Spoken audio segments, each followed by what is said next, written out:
Hello everyone. Today we are going to talk about Lac Operon. Now, basically, it's a model for expression of genes. Okay, so let us see. In 1961, Jacob and Monod, two prominent scientists who gave the concept of transcriptionally regulated system, also called as operon.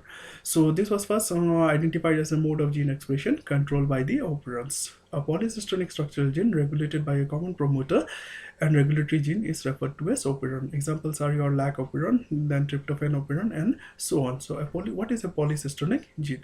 So, you need to know what is a polycystic gene. A polycystic gene is basically an mRNA that polycystic basically means an mRNA that encodes for a more than one polypeptide. Now, let us see the structure of an operon. It consists of a promoter, operator, and your structural genes. So as you can see here, these are designated by P is promoter, operator, and these are remaining are the XYZ in this case are the structural genes. So this is what constitutes an operon. Besides this, we have a regulatory gene that is here represented by I. Now, a parent consists of three basic DNA components. One is your promoter, other is your operator, and structural gene. So, promoter is basically a nucleotide sequence, and this region is recognized by the RNA polymerase to initiate transcription and enables a gene to get transcribed. So basically, the promoter is the region where RNA polymerase comes and binds to initiate the transcription. Now, operator is a segment between the promoter and the structural gene of the operon. So if you see here, this is the operator between the promoter and the structural gene of the operon at which the repressor protein binds. So the operator region is adjacent to the promoter elements. Then we have structural genes. The region consists of genes that are co-regulated by the operon. So let us see the Lac Operon in E. coli. So Lac here stands for lactose.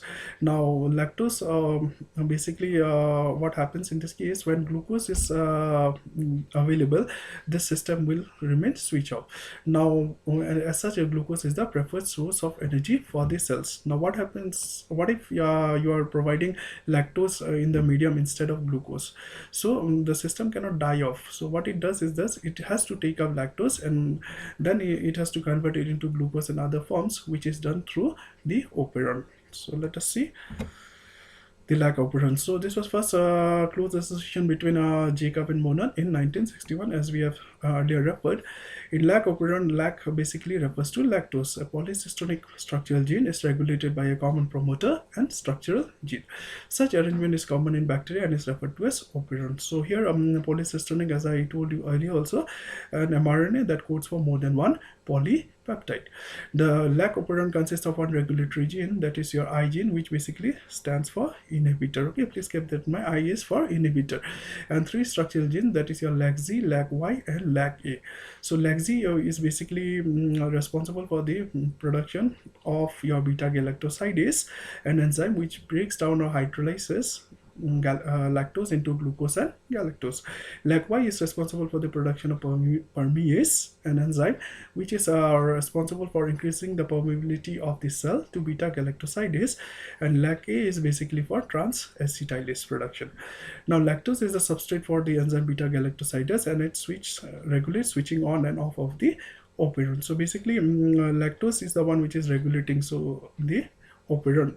So or basically we can call it as switching it on or off. So let us see the diagram. Now what happens in the absence of lactose? What happens to the operon? Now in absence of lactose, what happens? The regulatory gene, please keep that in mind, regulatory gene is always constitutively expressed. So regulatory gene will undergo transcription, it will produce a messenger RNA, and that messenger RNA will undergo translation to produce a active regulator protein, or also the repressor. Please keep that in mind. It's an active regulator protein or repressor, and this particular protein goes and binds to the promoter region of the operon. Now once this binds to the promoter region, the RNA polymerase cannot come and bind to the promoter region. As we have seen in the earlier slide, what we see that RNA polymerase recognizes the promoter and binds to it and initiates the transcription. Now since in the absence of lactose, this active repressor is going and binding to the promoter region, so RNA polymerase cannot bind, and hence the structural genes will not get expressed, so there is no transcription. Now what happens in the presence of lactose? So in the presence of lactose, as such, we told that the regulatory gene is constitutively expressed. So it will undergo transcription and translation, and it will produce again active regulator protein. Now what happens, this active regulator protein, it will go and bind. Now we have lactose in the medium. Now some of this lactose gets converted to allolactose, and what it does is that it goes and binds to the active regulator protein or repressor protein, and brings about a conformational change in the protein and makes them inactive. Please keep that in mind. Allolactose binds to the active regulator protein and renders it inactive. So once it becomes inactive, it cannot go and bind to the promoter region. So once it cannot go and bind to the promoter region, so the promoter region is free. So in that case, RNA polymerase will come and bind to the promoter region, and then this will initiate the expression of structural genes. So the structural genes here, like Z, like Y and A, will undergo transcription, it will produce mRNA, then translation. So it will produce three different types of enzymes. So like Z will produce beta galactosidase, and as I told you, what it does, it hydrolyzes lactose into glucose and galactose. So you can see here in the blue color one, glucose and galactose are there. So those are the ones which we are talking about, and glucose as such, we told that is a preferred source of carbon or energy for this cell. Now Lac Y will code for permease, which increases the permeability of the cell to beta galactosidase, and Lac A is responsible for the production of trans acetylase. So here what we see is that when lactose is present, the system is switched on. When lactose is absent, the system is switched off. So lactose is basically an inducer, and hence this system is known as inducible system, or inducible operon also you can say.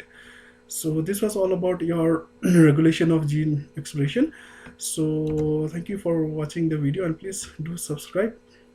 Thank you and have a nice time.